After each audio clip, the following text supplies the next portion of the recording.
கதை கடைசி நம்பிக்கை, த லாஸ்ட் ஹோப்.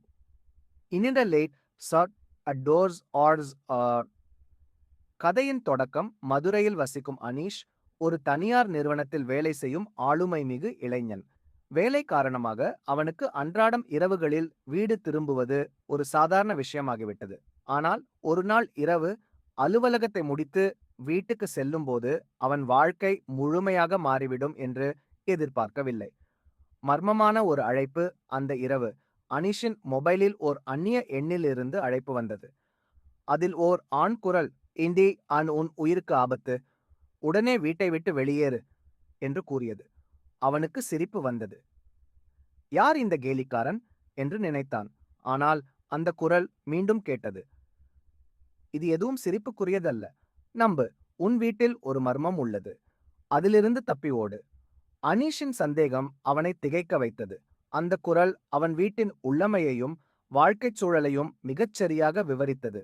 அவன் மீதான சந்தேகம் அதிகரிக்கவே வீட்டுக்கு செல்லும் வழியில் ஒரு 10 நிமிடம் நின்று சிந்தித்தான். அந்த குரல் உண்மையா, இல்லை யாராவது என் மீது விளையாடுகிறார்களா?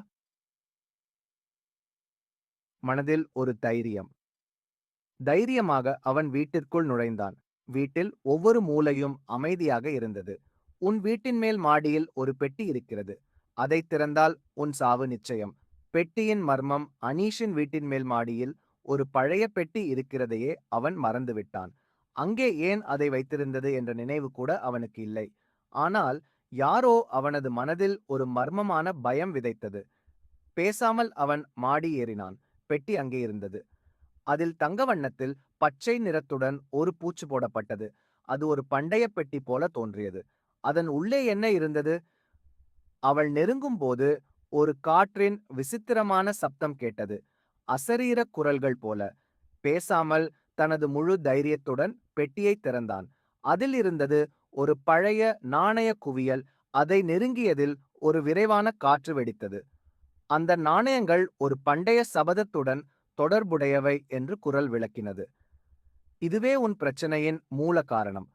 கதையின் திருப்பம். அந்த நாணயங்கள் பழங்கால அரசரின் கியாடி சின்னங்களால் செய்யப்பட்டவை.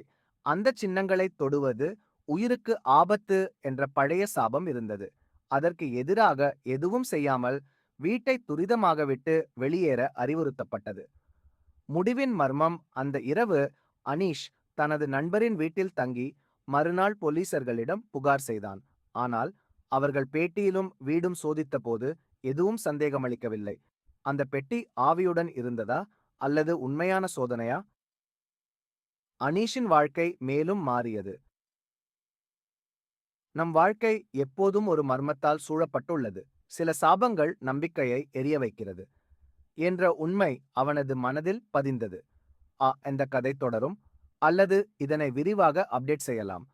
கதையின் உண்மையான காரணம் அடுத்த பகுதியில்.